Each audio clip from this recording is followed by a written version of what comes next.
as the celebrations are taking place, India's message to the world will not just be limited to showcasing its military and cultural might on Kartavya Path. It will also be about Bharat's growing economic strength and a strategic partnership as it continues to build. As India marks a 77th Republic Day, European Union's top leaders will be in the national capital at a crucial moment in global trade, where for the first time the President of the European Commission and the President of the European Council will be India's Republic Day guests. Now, their visit from the 25th of January till 27th is being seen as a strong political signal from the European Union. The timing is also closely linked to the India-EU FTA, or the Free Trade Agreement, which both sides say is now nearing completion. On the 27th of January, India and European Union will now co-chair the 16th India-EU Summit in New Delhi, and this summit is expected to review the status of the long-pending India-EU FTA, where the EU officials have said that the deal is on the cusp, with most technical chapters have already been negotiated.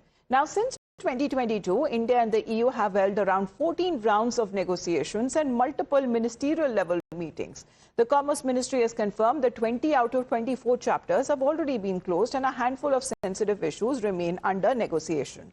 Let's connect with Rishabh on this. Rishabh, good morning. This is also coming at a time when Washington has been growing more erratic. Countries now are scrambling to lock in trade pacts that can cushion them from American, Trump's tantrums, and one of the clearest beneficiaries of this churn has been the India-EU Free Trade Agreement. Definitely, see, India-EU Trade Agreement is something that the world is looking at. Remember, there are three things here that we need to understand. India-EU Agreement is very important. A, if this happens, India diversifies its market. B, the gold standards, quote unquote, that EU has. If India manufactures at that standard, it's not only Europe, but the worldwide market, wherever Indian industries are facing issues that would be ironed out, and India's market will open up. What we are given to understand that both the sides will be announcing the conclusion of negotiations. There are certain few issues, which is like Chapter 1 and Chapter 4, agriculture and CBAM, where the discussions continue. So the conclusion of negotiations will continue, and as we have broken this on Times Now earlier also, that it will be a living document, which means that as and when things will be required, it will be negotiated then and there. So it will be an ongoing, document. Apart from that, if we talk about how things will unfold from here on, we are expecting a strategic partnership between India and EU on defense and security.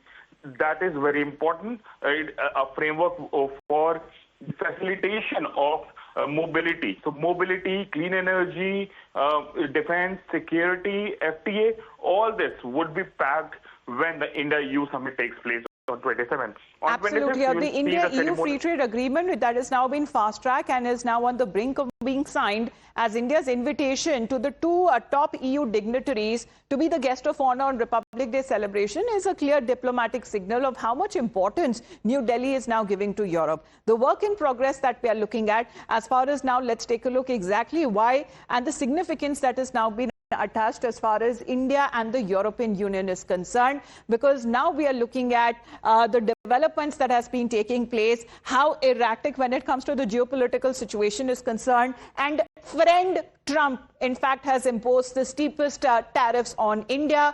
And as far as India and Canada are also concerned, India-Israel is concerned. So we are looking at, when it comes to the geopolitical situation and the relations that has been now closely changing, looking at the times and the circumstances that the world has now been looking, because Donald Trump's unpredictable ways, New Delhi has its own set of problems with the US, and now at 50% tariffs, negotiations have been taking place with a bilateral deal with America, as India also is on the lookout